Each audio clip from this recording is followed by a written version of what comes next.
ذرا اس آیت پر اب نگاہ کو مرتکز کیجئے، انسان کا خسارہ کیا ہے؟ دیکھیے، سب سے پہلے میں آپ کی توجہ دلاؤں گا، ذرا آنکھیں کھول کر قلب حساس کے ساتھ نوع انسانی کا مشاہدہ کیجئے، کیسے کیسے دکھ، کتنی تکلیفیں، کتنی محنت، کتنی مشقت ہے جو ہر انسان کا مقدر۔ قرآن مجید میں ایک مکمل سورت ہے، سورت البلد، اس میں اللہ تعالیٰ نے متعدد قسمیں کھا کر ایک بات کہی، لا اقسم بہذا البلد وانت حل بہذا البلد ووالد وما ولد لقد خلقنا الانسان فی کبد۔ ہم نے انسان کو مشقت ہی میں پیدا کیا، یہ مشقت ہر انسان کا مقدر ہے۔ لوگ گھروں کو چھوڑ کر آئے ہوئے ہیں، کہاں کہاں انسان جاتا ہے، یہ اس دنیا میں محنت اور مشقت۔ ہاں ایک مغالطہ ہو جاتا ہے کہ شاید یہ محلوں میں رہنے والے جو ہیں انہیں کوئی مشقت نہیں، انہیں کوئی دکھ نہیں، حالانکہ حقیقت یہ نہیں ہے۔ جو جتنا امیر ہے آپ دیکھیں گے اس کی جسمانی مشقت کم ہے، ذہنی کوفت زیادہ ہے۔ ٹرینکولائزرز کی انہیں ضرورت پڑتی ہے، انہیں سیڈیٹیوز چاہیے، خواب آور دوائیں مزدور کو نہیں کبھی ضرورت پڑے گی۔ وہ 8 گھنٹے کی محنت کرنے کے بعد ایسا سوتا ہے کہ وہ صبح ہی کی خبر لے گا۔ اور یہ وہ لوگ ہیں کہ جن کو ہپنوٹکس، خواب آور دوائیاں، سیڈیٹیوز، مسکن ادویات، یہ سارا لیبنیم اور یہ ویلیم اور یہ فلاں اور یہ فلاں، یہ کتنے آ جاتے ہیں؟ ذہنی سکون اور اطمینان انسان کو حاصل نہیں۔ کسی کی جسمانی مشقت ہے، کسی کی ذہنی مشقت۔ میں آپ کو یاد دلانا چاہتا ہوں مہاتما گوتم بدھ کا معاملہ۔ 30 برس کی عمر میں کپل وستو کا شہزادہ محل کو چھوڑ کر نکل گیا، جوان بیوی کو سوتا ہوا چھوڑ کر گیا، شیر خوار بچے کو چھوڑ کر گیا۔ راجدھانی میں رہنے والا محل کا باسی، جسے یہ معلوم ہے کہ باپ کے بعد مجھے یہ سلطنت ملنے والی ہے، کیوں گیا؟ کبھی کبھی آپ نے سوچا؟ اس نے انسان کے غم اور دکھ کا مشاہدہ کیا۔ اس نے دیکھا کوئی اندھا ہے، ٹھوکر کھا کر گر رہا ہے، کوئی والدین کھڑے ہوئے رو رہے ہیں اور ان کی نگاہوں کے سامنے ان کا نہایت محبوب بچہ دم توڑ رہا ہے اور وہ کچھ نہیں کر سکتا۔ اس نے سوچا یہ صدمہ کیوں ہے انسان کا، یہ دکھ اس کا مقدر کیوں ہے؟ اس صدمے سے، اس دکھ سے نجات پانے کی بھی کوئی شکل ہے کہ نہیں؟ انسانوں کی ایک عظیم اکثریت، شاہ ولی اللہ دہلوی رحمۃ اللہ علیہ کے الفاظ ہیں کہ وہ لدو اونٹ اور کولو کا بیل بن کر زندگی بسر کرتی ہے۔ جو 8 گھنٹے تک اینٹیں ڈھو رہا ہو، اس شخص کا تصور کیجیے آپ، وہ واقعی انسان ہے یا حیوان بن گیا ہے؟ اور 8 گھنٹے کی اس محنت کے بعد بھی ہو سکتا ہے کہ 2 وقت کی روٹی اسے پوری نہ ملے۔ اور یہ تو ہو سکتا ہے، نہیں ہوتا ہے کہ اگر بچہ بیمار پڑ گیا ہے تو شاید کوئی برتن بیچے بغیر اس کی دوا کا سامان نہ کر سکے۔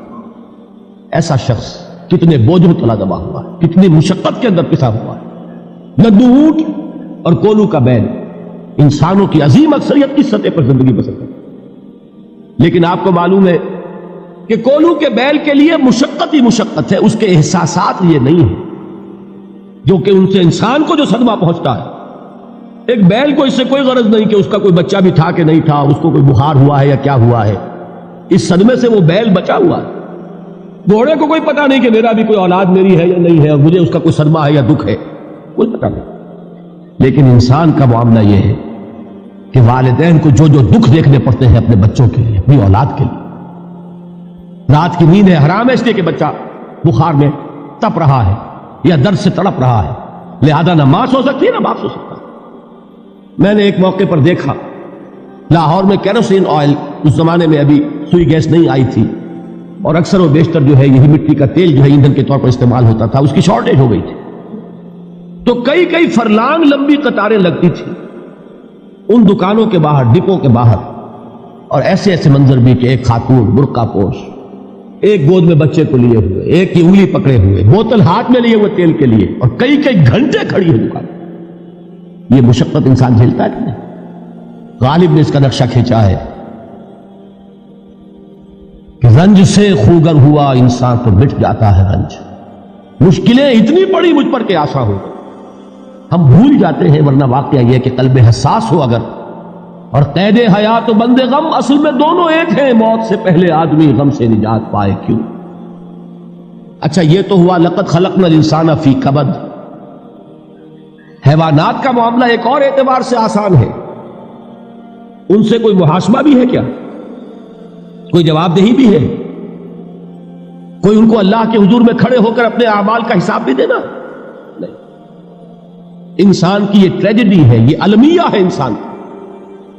اس کو بھی قرآن مجید کی ایک صورت میں قسمیں کھا کر اذا السماء انشقت، اس کے بعد کیا فرمایا؟ یا ایھا الانسان انک کادح الی ربک کدحا فملاقیہ.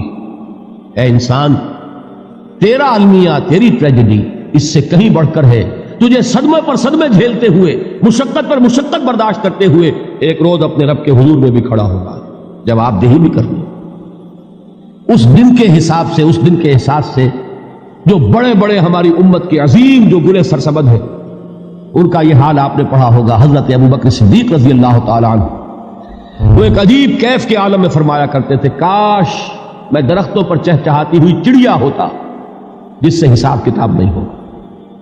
کاش کہ میں گھاس کا تنکا ہوتا جو آج ہے اور کل آگ میں جلا دیا جاتا، ختم ہو جاتا. اس سے محاسبہ کوئی نہیں. وہ جس کے احساس سے کہ حضرت عمر جو ہے اپنے انتقال کے وقت سخت بے چین تھے.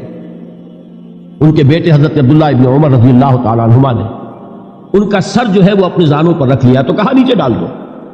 ایک عجیب بے کلی اور بے چینی. انہوں نے کہا ابا جان آپ کیوں پریشان ہیں؟ آپ تو عشرہ مبشرہ میں سے ہیں. آپ کو تو اللہ تعالیٰ نے جنت کی بشارت حضور کے ذریعے سے اس دنیا میں دی. حضرت عمر فرماتے ہیں کہ خدا کی قسم اگر قیامت کے دن عمر برابر سرابر پر چھوٹ گیا تو بہت بڑی کامیابی تصور. یہ احساس جن کو ہوتا. حضرت علی کا حال کیا ہوتا ہے؟ ابھی جو آپ نے حافظ صاحب سے سنا، یہ حضرت علی کا معاملہ ہے کہ ایک تیر پیوست ہو گیا تھا، کسی طرح نکل نہیں رہا تھا. حضرت علی نے فرمایا کہ اچھا چھوڑو مجھے، میں نماز کی نیت باندھتا ہوں. نماز کی نیت پڑھتے تھے تو لرزتے تھے، کانپتے تھے. کس کے سامنے کھڑا ہوں اور کس کے سامنے مجھے ایک دن جواب دہی کے لیے کھڑا ہونا ہوگا. لن تزولا قدم ابن آدم، حضور نے خبر دی ہے ابن آدم کے قدم ہل نہیں سکیں گے. جیسے مجرم کھڑا ہوتا ہے کٹہرے کے اندر، اس کٹہرے میں سے ہل نہیں سکو گے حتی یسأل عن خمس، جب تک کہ 5 چیزوں کا حساب نہ لے لیا جائے. وہ 5 چیزیں کیا ہے؟ کان کھول کر سنیے. عن عمرہ فیما افناہ، عمر کا حساب دو. یہ 80 برس اور 70 برس ہم نے تمہیں دنیا میں دیے، کہاں ضائع کیے. وعن شبابہ فیما ابلاہ، اور خاص طور پر جوانی کا دور، امنگوں کے دن، ولولے ہوتے ہیں، قوت ہوتی ہے، توانائی ہوتی ہے، آدمی چلتے ہوئے زمین پر پاؤں مارتا ہے، قوت جو ہے وہ اپنا اظہار چاہتی ہے. یہ جوانی کہاں گلائی؟ حساب دو، ایک ایک لمحے کا حساب دو. وعن مالہ من این اکتسبہ وفیما انفقہ، ایک ایک پائی کا حساب دو. مال کا کہاں سے کمایا تھا، حلال سے کہ حرام سے، اور کہاں خرچ کیا تھا، گل چھروں میں، عیاشیوں میں، یا نیکی کے کاموں میں، ادائے حقوق اللہ کے دین کے لیے. 4 سوال ہو گئے. 2 زندگی کے بارے میں، ایک زندگی پوری بحیثیت مجموعی کہاں کس کام میں لگائی، اور خاص طور پر شباب کا دور کہاں لگایا. 2 سوال مال کے بارے میں، کمایا کہاں سے، حلال سے کہ حرام سے، جائز سے کہ ناجائز سے، خرچ کہاں کیا. اور آخری سوال وعما عمل فیما علم، جو علم حاصل کیا تھا اس میں عمل کتنا کیا. علم کے انبار لگاتے چلے گئے اور عمل کے آغاز کی بھی نوبت نہ آئی. یہ علم جو ہے یہ اس روز سب سے بڑا وبال بن جائے گا. اتنا علم اور عمل کچھ نہیں، بجائے کہ کریڈٹ کا ذریعہ بنے یہ الٹا ڈیبٹ کا کھاتا بن جائے. یہ جواب دہی کا احساس ہے کہ جس کی وجہ سے انسان کی ٹریجڈی جو ہے وہ دوہری ہے. کوئی حیوان اتنے بوجھ تلے نہیں. مشقت کی، محنت کی، اس زندگی میں ختم ہوئے، اس کے بعد کوئی محاسبہ نہیں.